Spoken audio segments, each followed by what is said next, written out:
بسم اللہ الرحمن الرحیم۔ تاریخ ابن عساکر میں ہے کہ حضور صلی اللہ علیہ وسلم سے 1000 سال پیشتر یمن کا بادشاہ طبع اول حمیری تھا۔ ایک مرتبہ وہ اپنے سلطنت کی دورہ کو نکلا۔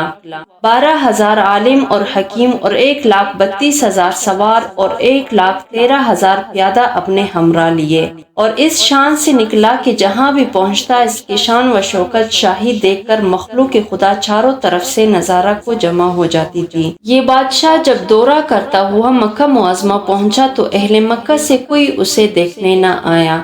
بادشاہ حیران ہوا اور اپنے وزیر اعظم سے اس کی وجہ پوچھی تو اس نے بتایا کہ اس شہر میں ایک گھر ہے جسے بیت اللہ کہتے ہیں۔ اس کی اور اس کی خادموں کی جو یہاں کی باشندے ہیں تمام لوگ بے حد تعظیم کرتے ہیں، اور جتنا آپ کا لشکر ہے اس سے کہیں زیادہ دور دراز نزدیک کے لوگ اس گھر کی زیارت کو آتے ہیں اور یہاں کی باشندوں کی خدمت کر کے چلے جاتے ہیں، پھر آپ کا لشکر ان کے خیال میں کیوں آئے؟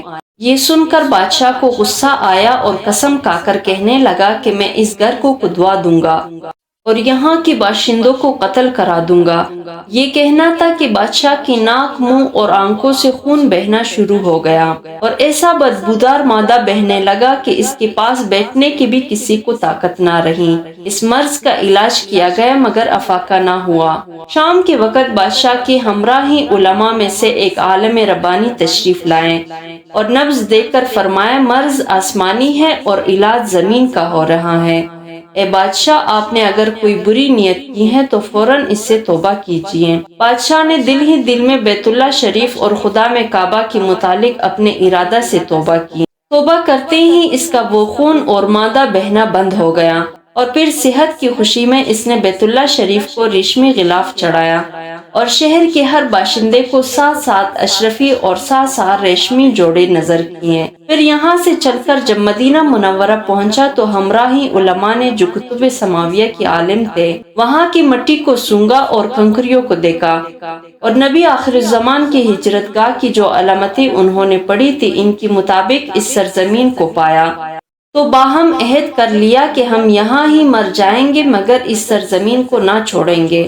اگر ہماری قسمت نے یاری کی تو کبھی نہ کبھی جب نبی آخر الزمان صلی اللہ علیہ وسلم یہاں تشریف لائیں گے ہمیں بھی زیارت کا شرف حاصل ہو جائے گا، ورنہ ہمارے قبروں پر تو ضرور ہی کبھی نہ کبھی ان کی جوتیوں کی مقدس خاک اڑ کر پڑ جائے گی جو ہماری نجات کے لیے کافی ہے۔ یہ سن کر بادشاہ نے ان عالموں کے واسطے 400 مکان بنوائے اور اس بڑے عالم ربانی کے مکان کے پاس حضور صلی اللہ علیہ وسلم کی خاطر ایک 2 منزل عمدہ مکان تیار کرایا اور وصیت کر دی کہ جب آپ تشریف لائیں تو یہ مکان آپ کی آرامگاہ ہوگی، اور ان 400 علماء کی کافی مالی امداد بھی کی اور کہا تم ہمیشہ یہی رہو، اور پھر اس بڑے عالم ربانی کو ایک خط لکھ دیا اور کہا کہ میرا یہ خط اس نبی آخر الزمان صلی اللہ علیہ وسلم کی خدمت اقدس میں پیش کر دینا، اور اگر زندگی بھر تمہیں حضور صلی اللہ علیہ وسلم کی زیارت کا موقع نہ ملے تو اپنی اولاد کو وصیت کر دینا کہ نسلاً بعد نسل میرا یہ خط محفوظ رکھے حتیٰ کہ سرکار صلی اللہ علیہ وسلم کی خدمت میں پیش کیا جائے۔ یہ کہہ کر بادشاہ وہاں سے چل دیا۔ وہ خط نبی کریم صلی اللہ علیہ وسلم کی خدمت میں 1000 سال بعد پیش ہوا۔ کیسے ہوا اور خط میں کیا لکھا تھا سنیے اور عظمت مصطفیٰ صلی اللہ علیہ وسلم کا اعتراف فرمائیے۔ خط کا مضمون یہ تھا، کمترین مخلوق طبع اول حمیری کی طرف سے شفیع المذنبین سید المرسلین محمد صلی اللہ علیہ وسلم، اما بعد، اے اللہ کے حبیب میں آپ پر ایمان لاتا ہوں اور جو کتاب آپ پر نازل ہوگی اس پر بھی ایمان لاتا ہوں، اور میں آپ کے دین پر ہوں، پس اگر مجھے آپ کی زیارت کا موقع مل گیا تو بہت اچھا و غنیمت، اور اگر میں آپ کی زیارت نہ کر سکا تو میری شفاعت فرمانا اور قیامت کے روز مجھے فراموش نہ کرنا۔ میں آپ کی پہلی امت میں سے ہوں اور آپ کے ساتھ آپ کی آمد سے پہلے ہی بیعت کرتا ہوں۔ میں گواہی دیتا ہوں کہ اللہ ایک ہے اور آپ اس کے سچے رسول ہیں۔ شاہ یمن کا یہ خط نسلاً بعد نسل ان 400 علماء کے اندر جان کی حیثیت سے محفوظ چلا آیا، یہاں تک کہ 1000 سال کا عرصہ گزر گیا۔ ان علماء کی اولاد اس کثرت سے بڑی کہ مدینہ کی آبادی میں کئی گنا اضافہ ہو گیا۔ اور یہ خط دست بدست مع وصیت کے اس بڑے عالم ربانی کی اولاد میں سے حضرت ابو ایوب انصاری رضی اللہ تعالیٰ عنہ کے پاس پہنچا۔